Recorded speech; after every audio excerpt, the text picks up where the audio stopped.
Oh, y'all excuse me. I'm just laughing at my own meme here. Don't act like you never done it.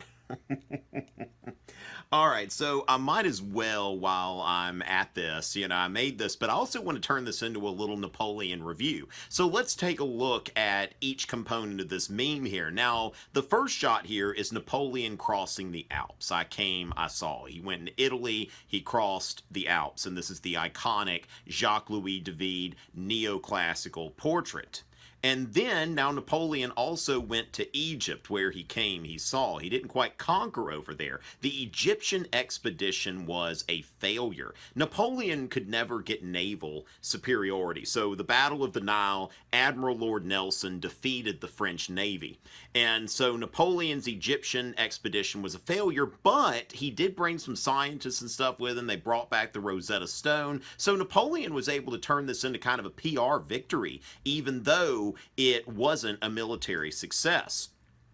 I praise the Lord. Napoleon, after the de-Christianization associated with the Reign of Terror, and Christianity was never really brought back by the Directory, Napoleon brought back the Catholic Church in the Concordat of 1801. Now, he didn't bring back the Catholic Church as the official religion of France, but he did bring it back as the majority religion of France. So the Catholic Church, you can see here at the coronation of Napoleon, there he is with his wife Josephine, and he is flanked by bishops. Okay, so Napoleon is involving the Catholic Church and the government. Now, of course, he gets some concessions. He gets to, have the power of investiture to choose the bishops and that sort of thing. So he gets a better deal for France than they previously had in the Catholic Church before the French Revolution. But this was definitely, a turning point for France that Napoleon is praising the Lord, so to speak, in the Concordat of 1801.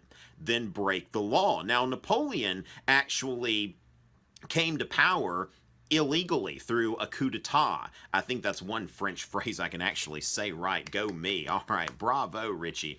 And so this coup of 18 Brumaire, which was the day on the French calendar that it took place, Napoleon is breaking the law to establish himself as first consul. He didn't necessarily do this through legal means. I take what's mine. I tell you what, this man was a conqueror, and I love this portrait of him with the flag. I think it's great. It's just nationalistic iconography. It's just one of my favorites. Now, this one is a little bit different. Okay, this is Goya's the 3rd of May. Now, Napoleon and his men went into Spain, and they defeated the Spanish there and set that up as part of the empire.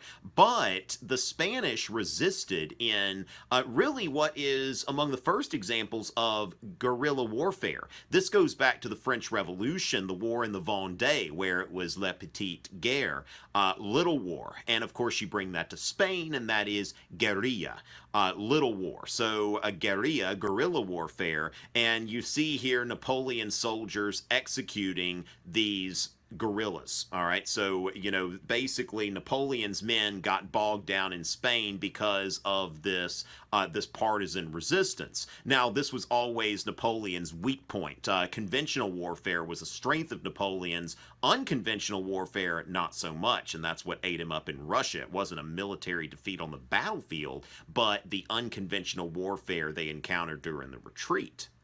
It rains, it pours, okay? Now, again, Napoleon never had any naval success, really. This is the Battle of Trafalgar, or was it the Battle of the Nile? I forget, okay? But this is good because it's not so much the exact painting as knowing that Napoleon was defeated twice at sea by Admiral Lord Nelson, or Napoleon's navy. He wasn't personally commanding, but it rains, it pours, okay? It is not so good for Napoleon at sea, which is why he was never able to invade Britain. And then finally, there is Napoleon sulking after a defeat. He looks kind of like Gru, like, we need some minions for him. Banana! That sort of thing. But anyway, there's a little Napoleon review. If you've got a test on Napoleon coming up, maybe that'll help. It's always a pleasure.